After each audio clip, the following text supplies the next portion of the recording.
Recording in progress. This is so far so good. Okay, so we are live. Good evening, Jordan, and good evening to everyone who's tuning in for our first Councillor Chat of the fall. We were doing these monthly, and then we took a little break in the summer, but this is our September Councillor Chat, and we'll try to do these monthly going into the rest of the fall. I see we already have some people tuned in by Zoom, and I'm sure with the broadcast live on Facebook, we'll have more people popping in on Facebook. So I'll tell you how this works. I'm here for an hour. It's 7 o'clock now. We'll go to about 8 o'clock p.m. I want to take questions from residents here in Stittsville. It can be anything related to Stittsville or to City Hall, whatever is on your mind, whatever you're curious about. How do you ask a question? If you're on Facebook, you can type in a comment to the video that you're watching right now. And Jordan, who works with me in the Ward 6 Ward office, will be monitoring the Facebook comments. How are you tonight, Jordan? I'm doing great. Yeah, so if you see me looking on this screen over here, I'm not paying attention. I'm looking at the comments coming in. I have 2 monitors.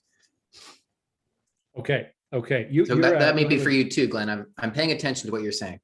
Okay, you have a busy job tonight monitoring Facebook and also Zoom. So if you're tuning in on Zoom, you can use the Q&A button on Zoom. It's at the bottom of your screen if you're on a laptop or a desktop. If you're on a mobile, I'm not sure where it is, but it's somewhere on your Zoom interface. You can use the Q&A to type in a question. We can also bring you in live, like a call-in radio show. And if you're interested in asking a question live, you can use the raise hand function in Zoom. And I guess you might be watching this after the fact too. So if this is after this video airs live, you could be watching it on Facebook or on YouTube after the fact. So if you have a question, you can use the comments there. And if we see a question pop up over the next few days, we'll try to answer that as well in the comments. And of course, you can always email me at glenn.gower@ottawa.ca anytime with any questions or feedback. So with that, I'm gonna guess we don't have any questions yet, or do we, Jordan? Have you seen any yet? Let's see, I have 4 places I can check for questions, and there's nothing right now. So I encourage people to send their questions, anything about Stittsville. Okay, well, while we're waiting for some questions, a few things that I've been working on. First of all, at the city level, LRT has obviously been a very big focus for City Council. There was a derailment of one of the trains in the East End on Sunday. The Transportation Safety Board, TSB, has been assessing, there's a bit of semantics, they're assessing the derailment, and they've now moved the train to the Belfast Yard depot. But as far as I know, they haven't officially opened an investigation. So there's some semantics around that. But suffice to say, the Transportation Safety Board is looking at what happened and looking for a root cause. And OC Transpo and RTM, Rideau Transit Management, are also looking into what may have happened to try to determine it. That's not clear yet. So the assessment or investigation is ongoing. In the meantime, there are no trains running on the tracks. The city is deploying what's called the R1 buses. This is the detour route buses. So instead of getting on a train at Tunney's Pasture, if you're coming from the West End, you'd be getting on a bus that would roughly follow the same route as the train across downtown and into the East End. We don't know how long the tracks will be closed for. That's partially pending the investigation that's going on now. We think it'll be at least a week. One of the officials said it could be 3 weeks, so we're not really sure how long that closure will last, but while it's on, those bus detours will be in place. It also won't reopen until it's been certified by a safety inspector. We have an independent monitor of the system who's independent of OC Transpo, and they're going to be hiring an expert or several experts to do an assessment of the safety plan and the return to rail to ensure that there is complete safety on that system before any trains run on the track or any passengers get onto those trains.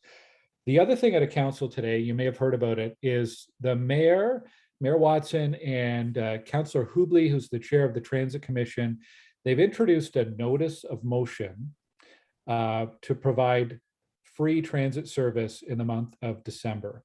A notice of motion means that we're going to debate that and talk about that at the next council meeting in 3 weeks' time.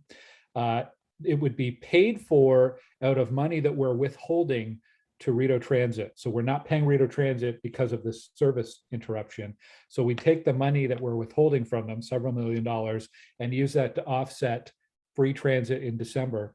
Now, I asked the mayor, why December?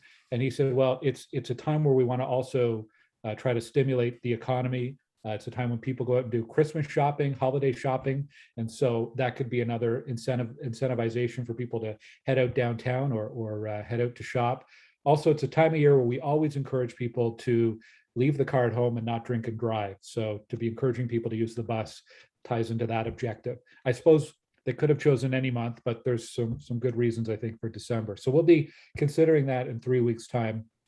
The other thing that I want to remind folks, because I know there's a lot of information around LRT over the past year or two. City Council has already authorized a full independent investigation of LRT, the whole procurement and the construction, looking at root causes. Why do we have these continuing issues? So council has already authorized that investigation. It's by a consulting firm called Mott MacDonald. I believe they're out of the UK, and they're rail experts. They've worked on systems all around the world.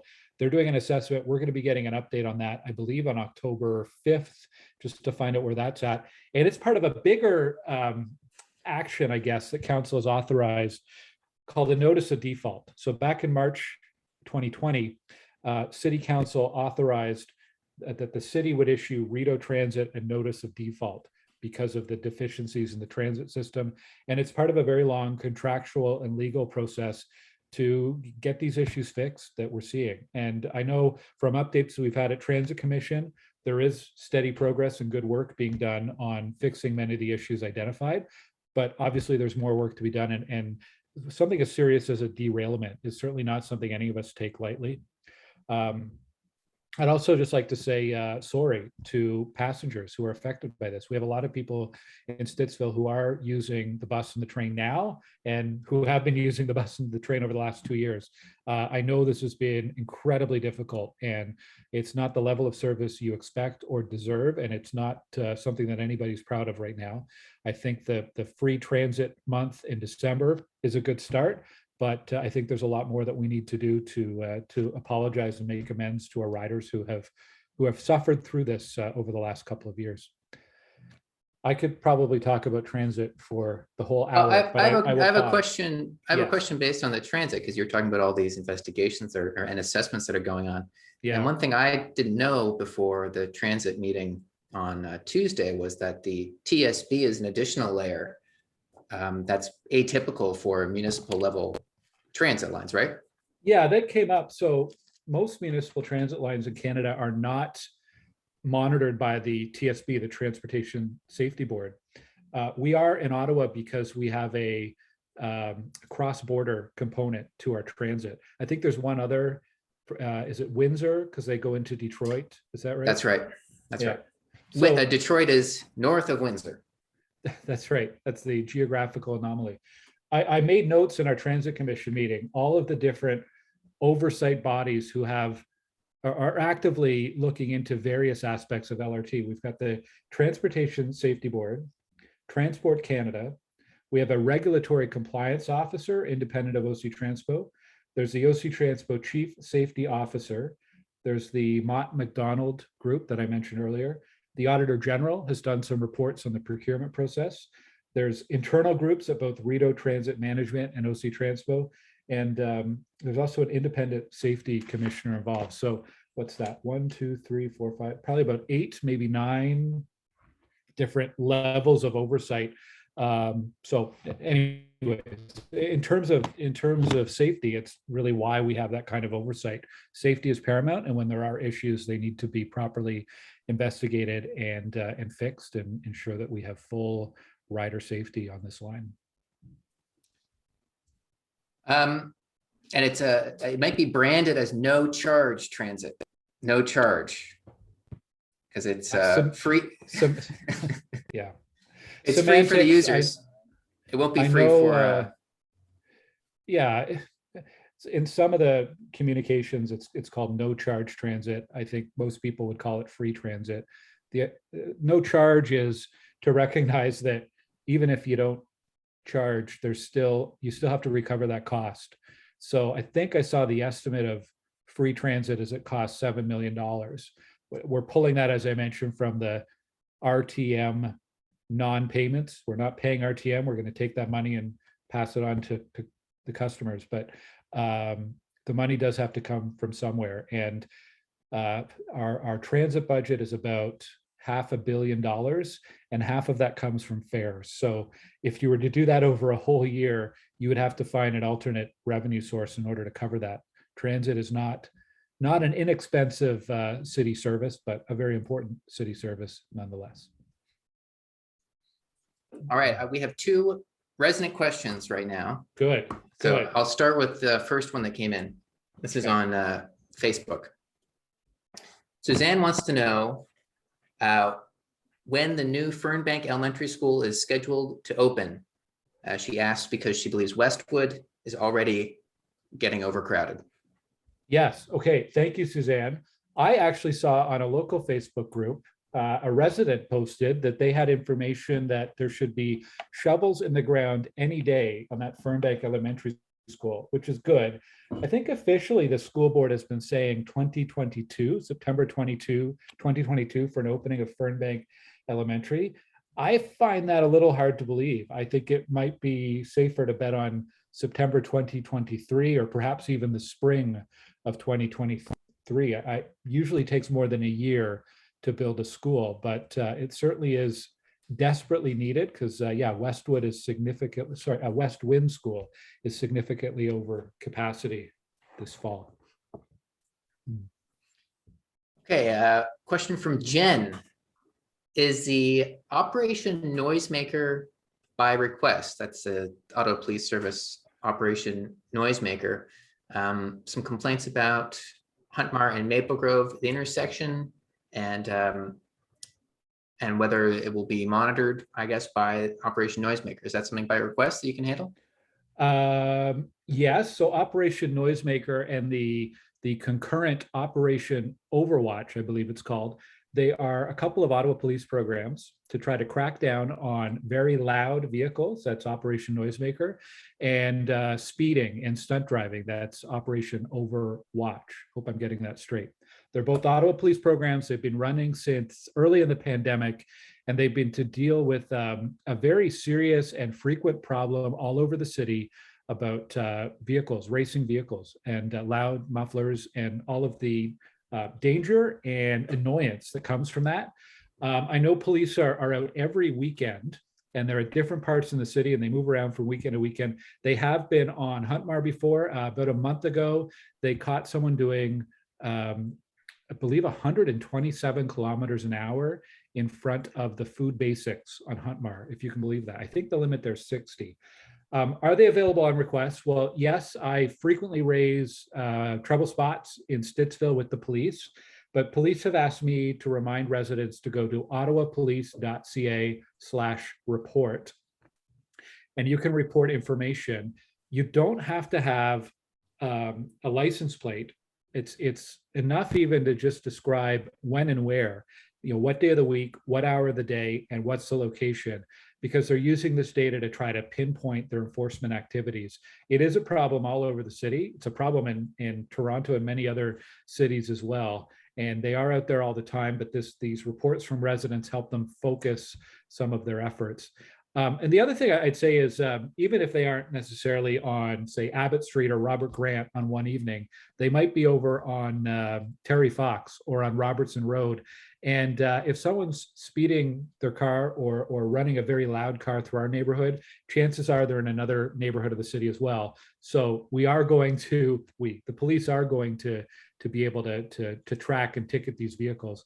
The other thing that's really encouraging is the Ontario government has, over the last few months, they've increased the fines that police can levy, as well as the amount of time that cars can be impounded and licenses be suspended. And I think this is important because I keep hearing from police that they're catching people on multiple offenses. So it's just incredible that these massive fines and vehicle impoundments and license suspensions, which are pretty significant to begin with, are even not deterring some of these drivers. So it's definitely something we need to continue to see police crack down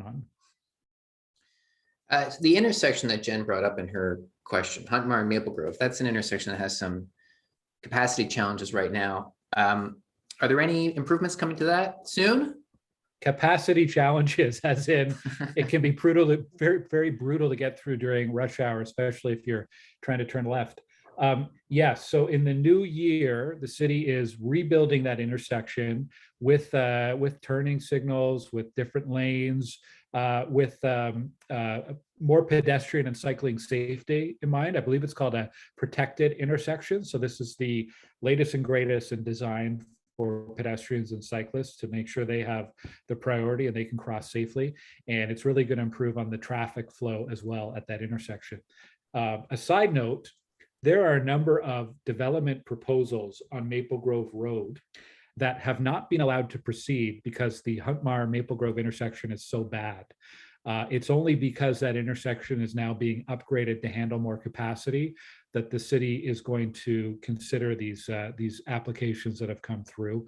So there's that intersection being upgraded. Plus, in the next year or two, we will see likely Stittsville Main Street connected to Maple Grove, and eventually Stittsville Main Street connecting up north towards Palladium Drive as well. So lots of much needed infrastructure improvements that we're working on for that Huntmar, Maple Grove, Fairwinds area.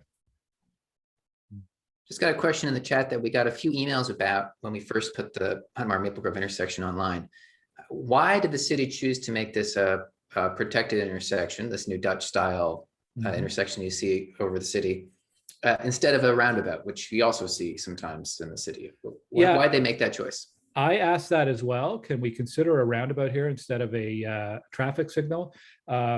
What the answer back was, there's not enough room at that intersection. There needs to be a minimum radius for the roundabout to fit in there, and the city would have to acquire or expropriate land to do that.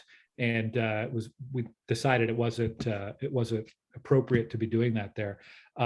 It was a miss, I think, in the original design of the Fairwinds neighborhood that there wasn't a roundabout there. Now that's going back to the early 2000s. I think the roundabout that's now at Huntmar and Rosehill was one of the first in the West End. So I don't know if they were being more cautious with roundabouts back then and didn't want to have too many roundabouts. I don't know, but it's unfortunate that the land wasn't put aside and accounted for properly when the neighborhood was first designed. I don't have any more questions, so I'm going to make a nice segue here to, we're talking about roundabouts. Stittsville has a new roundabout, doesn't it? A pretty big one too.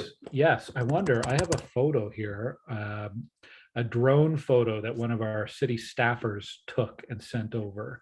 And I wonder if I can bring that up. It's I think now Stittsville's largest roundabout, certainly by lanes and by size. It's near Canadian Tire Center and the Auto Park. Okay, here I found the photos. Let me share my screen and share. So there it is. So this is looking kind of southwest, and the upper side of the screen, these are some of the homes in Fairwinds North. The ones under construction are part of a new Mattamy subdivision. And this drone, when it took this photo, would be kind of above one of the auto park dealerships. And it is the north end of the future Robert Grant Avenue where it meets Palladium. So eventually, what's now a dirt and gravel construction access road will be upgraded and be the north part of Robert Grant, which will eventually connect over across Maple Grove Road, across Hazeldean, and connect up with where Robert Grant ends now, which is at Abbott Street. And the other notable thing about this roundabout is kind of at the bottom of the screen, you'll see a bypass lane for cars going right towards the Queensway. This was done to improve the capacity and speed up the exit time for Canadian Tire Center patrons coming out of hockey games or concerts. That's when we see the peak traffic. So there's that and some other design things in this roundabout designed to improve the traffic flow for post-game traffic coming out of Sens games. And that is opened up?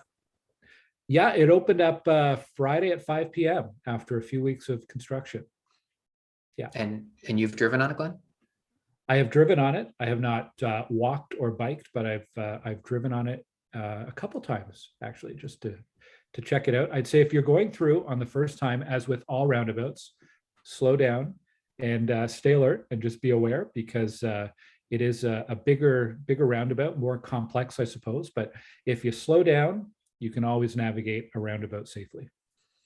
This is a huge roundabout, and it's going to be a really, really important part of Stittsville's transportation system, because it's the end of the north-south arterial road. It's going to connect to the Stittsville main extension. It's going to leave residents from the southern tip of Stittsville all the way to the highway. It's a big project. How much did this project cost? Oh, that's a good question. This was in the low millions of dollars.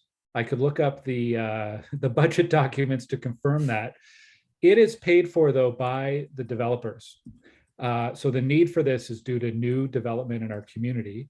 And so in this case, it's not Mattamy directly, but Mattamy contributes towards a development charge, is what it's called, and it goes towards transportation projects. So this is one of them that's paid for by the developer.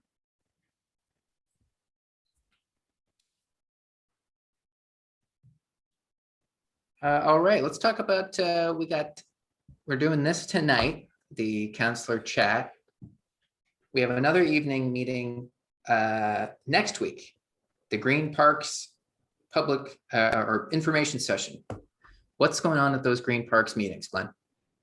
So I'm going to open my calendar just so I get the right date. So Monday evening and Tuesday evening, both at 7 p.m., we're going to do an information about green parks. So we've had 3 park locations where over the past 6 weeks, we've been piloting what we call green parks. And it's a request to users of the parks to carry out what they carry in. So if you're bringing garbage to the park for a picnic lunch or something, that you take that home with you. We've seen other cities do this, and we've seen some national parks and provincial parks take this approach as well. And it's worked well there. And so we thought we'd try it here. We've got certain locations, park locations in Stittsville, where we often have overflowing garbages, and they're often overflowing with household waste or items that aren't really related to park use. And this is what this pilot project's trying to address as a potential solution. So the pilot started 6 weeks ago. The waste receptacle bins in each of these parks was removed, and we had park staff visiting on a daily basis just to check out if there was any litter, garbage, waste left behind. And we're going to report back with how it went, but also importantly, we want to get some feedback from residents. I think we certainly learned some things through the pilot, but before we go any further, we want to make sure we're taking a pause and listening to residents on that. So on Monday night, we're going to meet with Timbermere neighbors, because one of the major parks was the Kittiwake Park and the adjacent Banyan Park. And then on Tuesday evening, we're going to meet with neighbors of Stitt Street Park, as well as the W.J. Bell Rotary Peace Park, where we also had pilot locations. So we've had some good feedback so far, good feedback, just some positive, some negative, but we do appreciate the constructive feedback on it. And we're going to have a bigger discussion next week on Monday and Tuesday. I have a follow-up question about the roundabouts. We're going to go back in time here. They want to know if it connects to Fairwinds. I brought up a map showing the roundabout. So if I can share my screen, Glenn. Yep, you've got permission to share now. Okay, I will allow you to narrate. Okay. Do you see my screen? Not yet. Here it comes. Got it. So Robert Grant here, roundabout, Palladium Drive. Yeah. And then this gray is yet to be constructed, so you can kind of. Okay. So this is showing the future road network north of the Fairwinds neighborhood. So the future Mattamy subdivision. And I guess so if the question is, yeah, if the question is, does the new roundabout connect to Fairwinds? The answer is no. Yeah, so not directly. So it will eventually connect to Huntmar, which you can then take into Fairwinds. And then it also connect to Stittsville Main Street. So where you see that kind of Y there, where it splits in two, it'll go down to Stittsville Main Street, which will connect to Maple Grove Road. And there'll be some pedestrian and cycling connections through to Robert Grant, but there won't be a direct access from Robert Grant into the north part of Fairwinds. You'd have to go to Huntmar or Stittsville Main Street first. So for example, there's no connection between like Cayman Road or Montserrat. Those aren't going to connect to Robert Grant there. No, they're not. And the reason is, well, Robert Grant's an arterial road. It's meant to handle kind of a higher level of traffic. And so the objective is to minimize the number of roads that intersect with it. So Robert Grant has a few access points, but it's minimized to ensure that we can move traffic, buses, cars, vehicles efficiently north and south through the community. And so right now, this yellow part's the only part that's been built, and it will serve this new subdivision here that's currently under construction now, right? That's right. That's right. And at this point, there's no other way to reach that future Mattamy subdivision other than that roundabout, and that's why it was constructed when it was. They now have a way to actually reach those future homes. Okay, I hope that answers that question for Jen. Let me check Facebook to see if there's any new questions popping up there. All right. I was trying to think, Jordan, while you're checking about roundabouts, how many we have now. So now there's the one at Robert Grant and Palladium that we just talked about. In Stittsville, we have Huntmar and Rose Hill, rather. There's Shea Road and Fernbank. So that's three. There are 1, 2, 3 on Robert Grant in the Fernbank area. So that's 6. There's Roundsea, that's 7. Are there any more right now? There's some that are planned. I guess you could count if you count the ones near the Lowe's and the HomeSense in that commercial plaza, maybe we could add a couple there, but city is doing more and more. On Carp Road, the design for the upgrade of Carp Road also includes at least 1 and maybe 2 roundabouts. So interestingly, when we were looking at that Huntmar Maple Grove roundabout versus traffic signal, the cost to build the roundabout was about the same as the cost to build the signalized traditional intersection. Ongoing, I think the operational cost of a roundabout is less because you don't have to worry about changing light bulbs or powering it with electricity, but the capital cost is very, very similar either way. In this case, though, I think the capital cost would have gone up had they needed to acquire land, if the land was even able to be acquired. But anyhow. Well, while we're on the subject of roads, we were talking about the Stittsville Main extension, which is, not in the long-term plan right now, or the medium to long. But what about the existing part of Stittsville Main, the core of Stittsville? Mm-hmm. We hear a lot about Stittsville Main Street, either regarding traffic or just about the public realm. What do you have planned for Stittsville Main Street? Is there anything you can share? Yeah, well, Stittsville Main in terms of traffic is a real puzzle, isn't it? On one hand, there's a lot of traffic right now and not a lot of capacity to widen that road as a solution. But Robert Grant will certainly help with that to provide another north-south route. We also want to make sure we're having better infrastructure for cyclists and pedestrians. We have launching, I was hoping we could actually share the link tonight, but it's not ready yet from the city. What's called a public realm plan that we're launching for Stittsville Main Street. And this is going to look at the design of the street, the configuration of lanes, what we want to do with bike lanes and sidewalks, how we want to design new street lights, what are benches going to look like, all these things in the public realm, the public part of the street. So the Stittsville Community Design Plan that I know a lot of people are familiar with from 2015 is really focused on what happens when a private developer wants to come in and develop land. But it didn't go into a lot of detail about what's the road actually going to look like for drivers. Are there going to be parking lanes? Are there going to be turning lanes?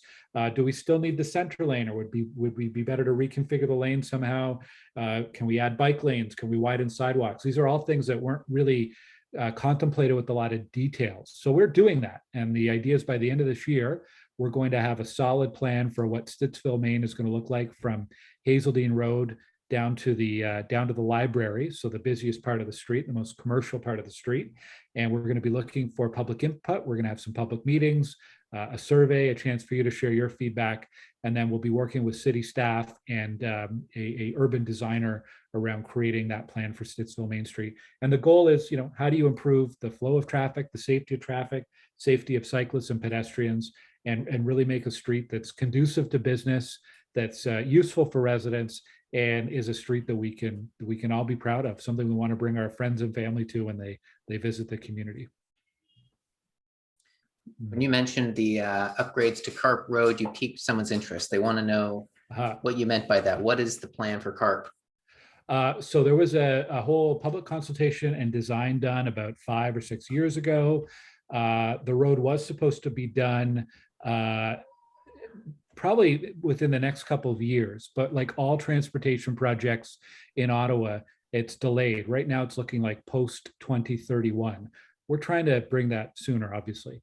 And maybe we could chat about that a bit later too, Jordan. Park that thought, put that in the parking lot.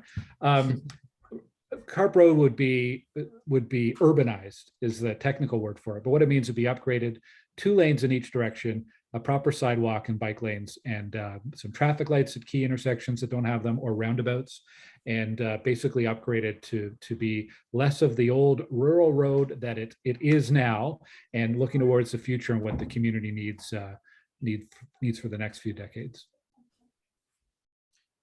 With well, hold on. I have to have 4 windows open to check. Yeah. Let's make sure I have everything. And the last one. Okay, so no open questions. Let's take a trip down to your website, Glen, and see we have some new resource pages on glengower.ca. Okay, excellent. Let me bring that up. Share screen. Whoops. Where is my website? I'm looking for the preview window here on Zoom. Share. Can you see that? I can. Okay.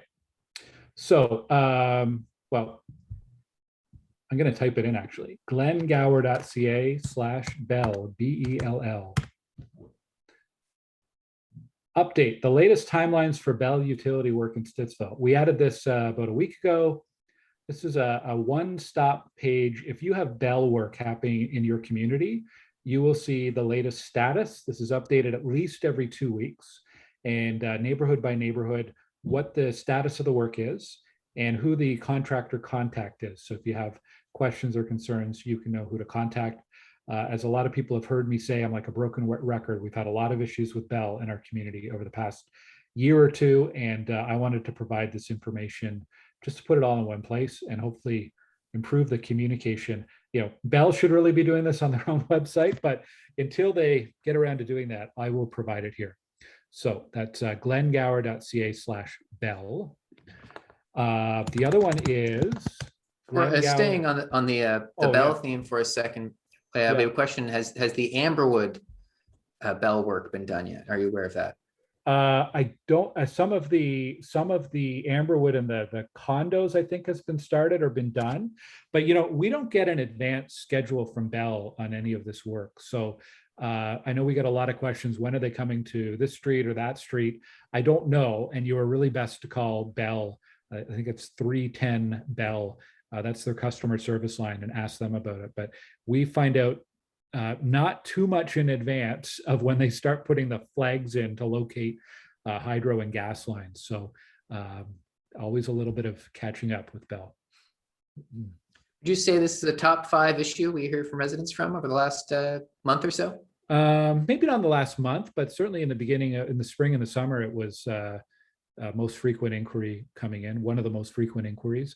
I'd say overall, like Bell has, for the most part, been responsive and fixed issues, but boy, did they have a lot of issues with some of their contractors over the past few months.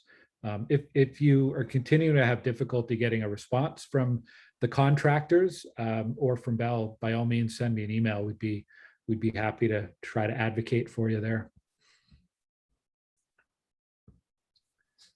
So the other resource page is glengower.ca/blasting. I think that's what it is. Yes, it is. Blasting operations in the Stittsville area.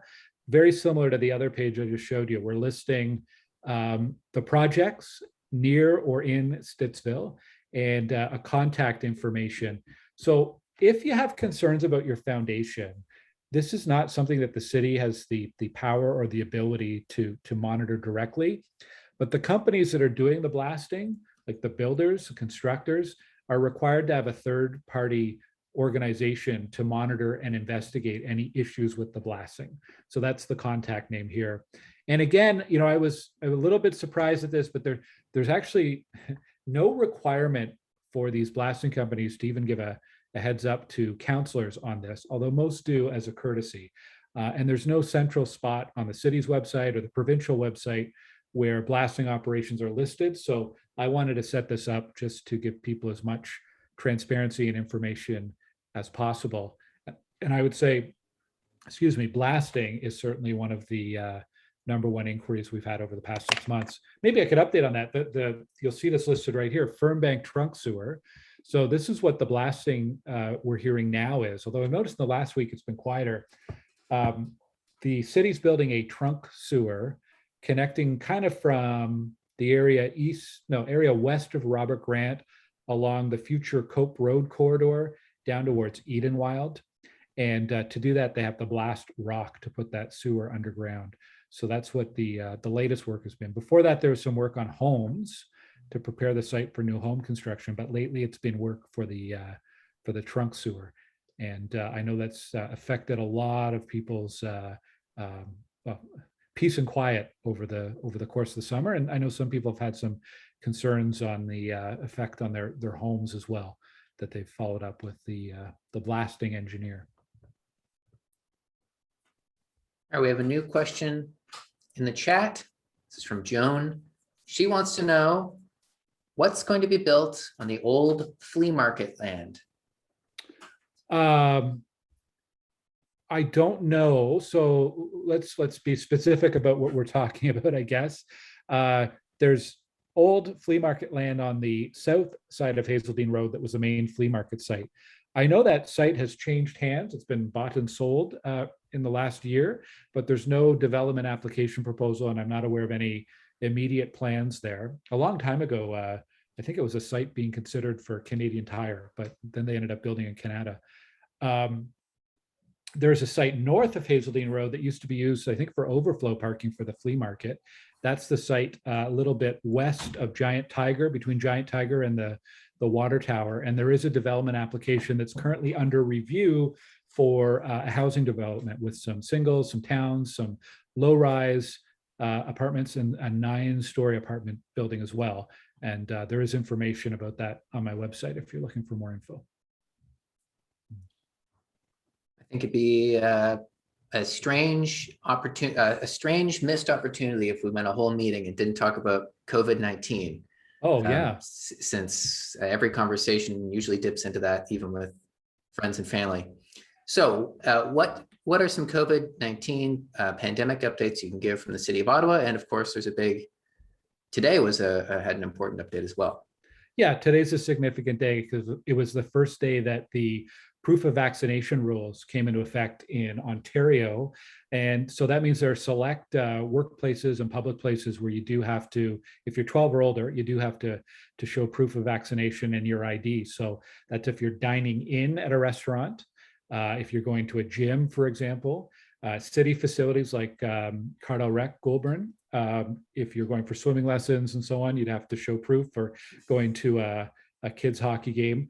There are lots of specific exemptions or issues and different rules around that. I don't want to try to go into them now, but I do want to ask people, just be patient. A lot of the people who are checking your proof of vaccination and your ID are younger staff or junior staff. They are not the ones who set the policy or the rules around this. They're doing their best to interpret this fairly, and I would really appreciate your patience and kindness as they do that. And if you do have any questions, please let me know. We've had a few questions for clarification from residents over the past few days, so happy to answer those. And I think we're all figuring this out, and it is going to take a little bit before people fully understand what's required and what is needed. Sticking with the healthcare theme, we have a project coming up that's one of the biggest single infrastructure projects in, I would imagine, City of Ottawa history. And it's coming to Planning Committee. The first part of it would be coming to Planning Committee soon, the Civic Hospital, the new Civic Hospital campus on Experimental Farm. What's the latest on that, and what can you think residents can expect from the next meeting? Well, if you're not familiar with this, go and Google Ottawa Hospital new civic site. I think you could find their webpage. This is certainly the biggest healthcare project in the history of the city. There might be some bigger construction projects, but this one's pretty significant. The Civic Hospital right now is on Carling near Parkdale, I guess, and it's an old building, over a century old, and it doesn't serve modern healthcare needs. And so the federal government has given the hospital land near Preston Street in Carling, kind of close to Dow's Lake, and that's the proposed new site for this hospital. Next week, October 1st, the hospital is coming to Planning Committee to get approval on site plan. So it's kind of the master site layout, and we'll be looking at issues like all sorts of issues, the site design and green space and traffic and transit and all sorts of things. But I believe it's a $2 billion project that's planned, and it'll be over the next decade or so. It's causing a bit of controversy, as any big project does, but it's an incredibly important investment into health in our area. I wonder, though, I think a lot of Stittsville residents, when they think about the hospital, they might not think first of the Civic. When they think about a local hospital, they might think of Queensway Carleton, or I know some people even go to Almont or Carleton Place, but the Civic Hospital really is and will continue to be the main regional hospital with specialized services, and it actually serves areas all over Eastern Ontario, and is also the main hospital for Nunavut, which I did not realize. So it's a pretty significant project. One of the controversies, if I could mention it, is they're building a parking garage on the site. And there's a debate over whether that parking garage should be above ground or below ground. It's a 4-story parking garage that would have a green park on top of it. It's on the site of a current park, and so they're proposing to put the park on the roof instead of on the ground. Yes, and the parking would provide parking for staff and for patients at the hospital and patients' families, which you need. And anyone who's been to the Civic knows parking is not the easiest thing now. So they're taking this into account. The site's also near the LRT line and a future bus rapid transit line on Carling. So it does have some options for transportation. There's some of my council colleagues who would like to bury that parking garage underground. The problem with that, though, is, and I think Stittsville residents will appreciate this, you would need to blast that site for about 1.5 to 2 years at a cost of about $200 to $300 million more to bury that parking garage. So while it would be nice to have park space at the level it is now, from the practicalities of construction, the disruption it would cause to people who live near that Dow's Lake area, if you can imagine that 18 months of daily blasting, plus the dump trucks it would take to take that rock away, and the cost is just immense. And so I think it's kind of a moot point, and I don't expect that we're going to order the hospital to change those plans. I think it makes sense. There's some trade-offs. We'd obviously prefer to see parking underground, but the limitations on the site and the cost don't make that a very practical option. All right, City Council today. Yes. This morning, if you can believe it, Glenn. It's been a long day. Virtual City Council. Item number 5. Yeah. The West Carleton Environmental Center Municipal Host Agreement. Oh. Now, when I say that, it doesn't really sound like a Stittsville item, but it is in fact to do with the Carp Road landfill. Yes, it's funny that the very what's the like almost like a double speak name. Instead of calling it the Carp landfill, they call it the West Ottawa Environmental Center. Anyways, Well, it's a better name it's a than landfill. what it used to be, the rump dump. Is that right? That's going way back. Yes, that's going way back. Yeah, so we approved today the host municipality agreement. This is a contract between Waste Management and the City of Ottawa that, among other things, sets out a compensation level for the City of Ottawa. In recognition that there's a dump operating within city limits, we are going to get a fee, a per ton fee from Waste Management for every ton of garbage that they collect. And over the lifetime of the landfill, over a decade or so, it'll be worth, I think, around 12 million or 14 million dollars. So it's significant. And that money is going to be spread. A little bit will go citywide, but most of it will be used in the communities closest to the landfill. It's standard in Ontario when a landfill operates that the operator enter into an agreement. It's sort of best practice, but it's not required. It's a voluntary agreement. One of the things that we negotiated and achieved in this agreement was to reduce the area in Ontario where Waste Management is allowed to collect waste. They have provincial approval to collect waste from all of Ontario, including Toronto and Southern Ontario. Through this negotiated agreement, we have removed the Toronto and Southern Ontario area from the waste collection. So we've reduced that footprint or that service area that they're allowed. That's pretty significant and something that our city lawyers and negotiators fought hard for. I got to say, I am frustrated. I followed this as a resident, and one of the things I want people to, I guess, understand or be aware of, the province approved the landfill about 8 years ago, despite the City of Ottawa's objections. The City of Ottawa had some concerns that were raised and said, province, you can't approve this without addressing these. The province approved it anyways. We have been using the insignificant tools that we have as a city to try to mitigate some of this. For example, that community fee, for example, reducing that service area, for example, requiring Waste Management to upgrade Carp Road for the additional truck traffic coming on and off the Queensway, serving the dump. But we don't have a lot of leverage compared to what the province has.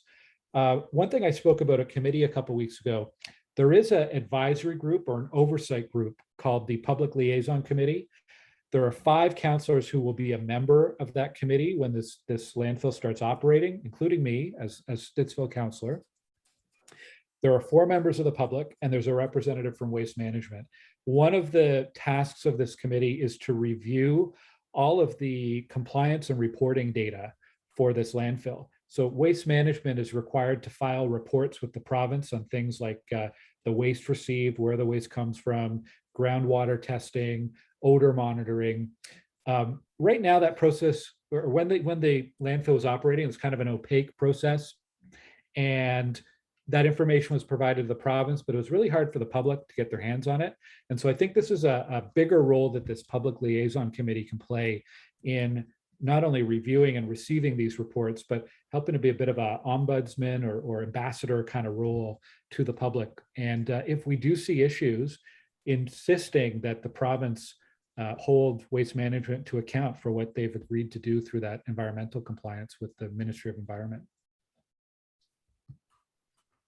We have about 10 minutes left and no current questions. So I encourage you, if you're watching this and you have a question, now would be a good time to ask away. In the meantime, Glenn, do you want to do a brief tour through Stittsville Ward's planning applications, the dev apps? I can. Let's go development. I'm going to share my screen.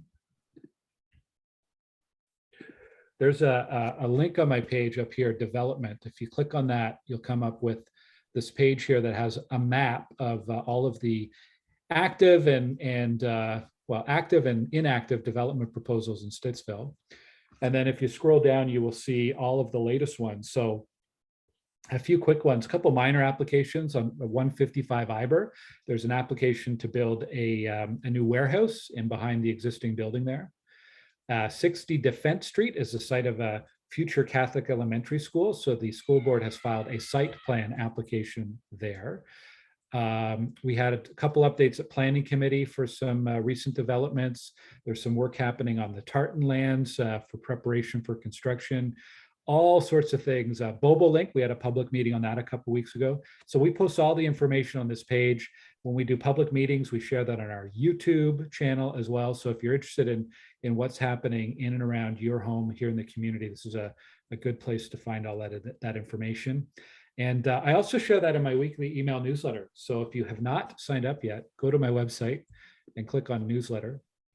And you can enter in your email and your name. And every Wednesday morning, we send a fresh collection of news and information about Stittsville to your mailbox.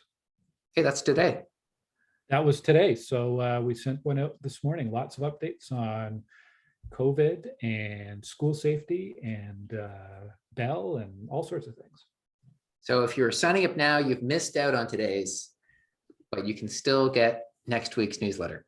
Well, if you know where to look, like if you went to Twitter or Facebook, we did share a link. So this is what the today's edition looked like in the newsletter. We've talked a lot about these things here. Do you want to talk about, just scroll up there for a second, Glenn? You want to talk about school safety and AM, PM rush hour and stuff? Yeah, right, I guess we're seeing more traffic than ever near schools. And part of that is due to the pandemic. There are more parents driving their kids to school because they don't feel comfortable putting their kids on a school bus or an OC Transpo bus. And it's also a continuing trend where we're seeing more and more kids being driven to school, period, rather than walking. End result is we've got a lot more traffic than usual this fall in front of schools. And I put some tips in the newsletter this week. Some of these you'd think would be obvious, but people seem to forget these more often than is acceptable. So always stop for a school bus. And when you see that red stop sign, that comes out the side when the bus is stopped, you need to wait until those red lights have stopped flashing and the stop arm has gone back to the side of the bus before you can move. You get some demerit points for that, don't you? If you go through that. Demerit points and a hefty fine. Yes, you do. Yes, you do. Slowing down near schools, go through a school zone at 30 kilometers an hour. It's just the slower you go, the safer it is for pedestrians, for school buses, for everyone. One of the most important one is following all the no parking and no stopping signage. I actually stopped by at École Paul Desmarais today to check out the situation there and speak with the school administration. There are a lot of cars, a lot of parents picking up kids parked in areas that are clearly marked no stopping or no parking.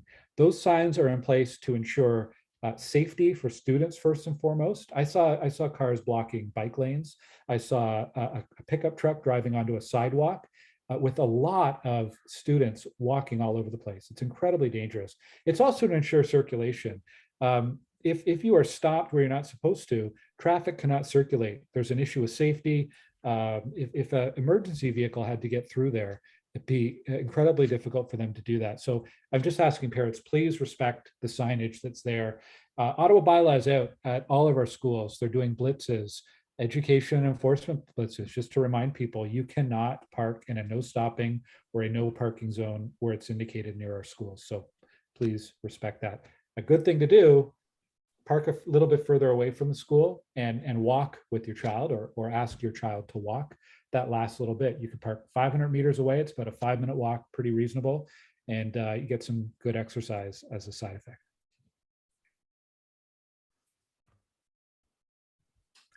Can I mention this, Jordan, before you jump into something else? I was very much not about to jump into anything, so go ahead. Okay, I was just scrolling through and I wanted to flag this.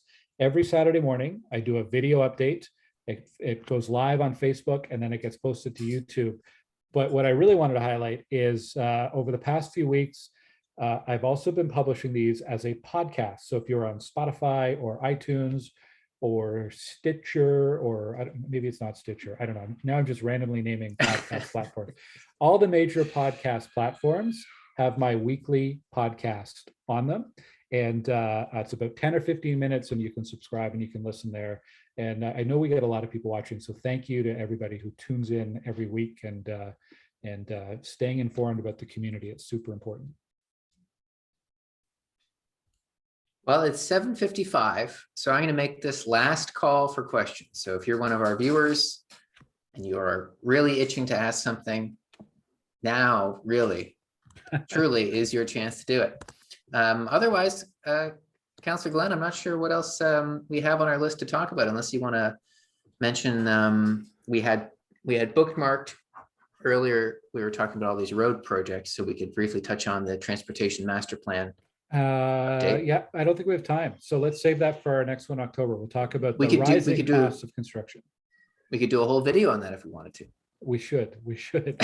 All right, well, thank you, Jordan, for your help pulling in the questions and steering us in the right direction today.